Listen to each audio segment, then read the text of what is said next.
அகழ்வு ஆராய்ச்சியாளர்கள் சிந்துவெளி நாகரிகம் எந்த ஆண்டில் ஆராய்ச்சி செய்து இந்தியாவின் முதுபெரும் நகரம் என்பதை கண்டறிந்தனர்? 1921. மொஹஞ்சதாரோ என்பதன் பொருள் இடுகாட்டு மேடு. ஆங்கிலேயர் ஆட்சியில் தென்னாட்டின் பெரும்பகுதி என்ன?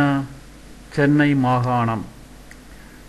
நிஸ்கா, ஸ்வர்ணா, சதமான முதலான தங்கா, வெள்ளி நாணயங்கள் எந்த காலத்தில் புழக்கத்தில் இருந்தன? பிற்பட்ட வேத காலம். கௌதம புத்தர் வாழ்ந்த காலம் எது? கிமு 563 முதல் 483 வரை. கோமதீஸ்வரர் சிற்பம் அமைந்துள்ள இடம் எது? கர்நாடகம். புத்தர் வாழ்ந்த காலத்தில் வட இந்தியாவில் எத்தனை மகாஜன பதங்கள் மேலோங்கி இருந்தன?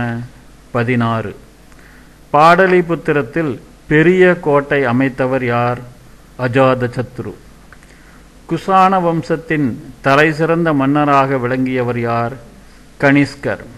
பாடலிபுத்திரத்தை தலைநகராக கொண்டு உருவான பேரரசு எது? குப்த பேரரசு.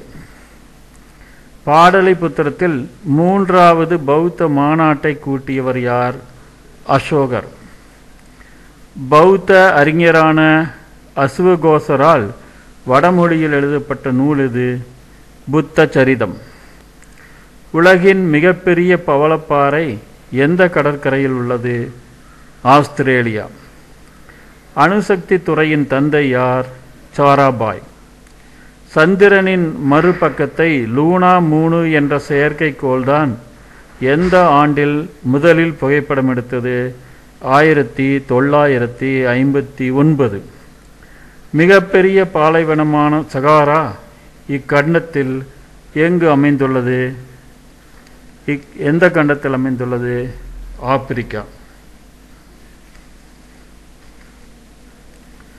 தென் அமெரிக்கா மற்றும் வட அமெரிக்காவை இணைப்பது எது? பனாமா நீர்ச்சந்தி. தேவதாசி முறை ஒழிப்பு சட்டம் கொண்டு வந்தவர் யார்? டாக்டர் முத்துலட்சுமி. தமிழ்நாட்டில் உள்ள ஊராட்சி ஒன்றியங்களின் எண்ணிக்கை யாது? 385. சூரிய குடும்பத்தில் மிகப்பெரிய கோள் எது? வியாழன். முதலாம் நரசிம்மவர்மன் ஆட்சியில் காஞ்சிக்கு வந்தவர் யார்? Yuan Chwang. குதுப் மினார்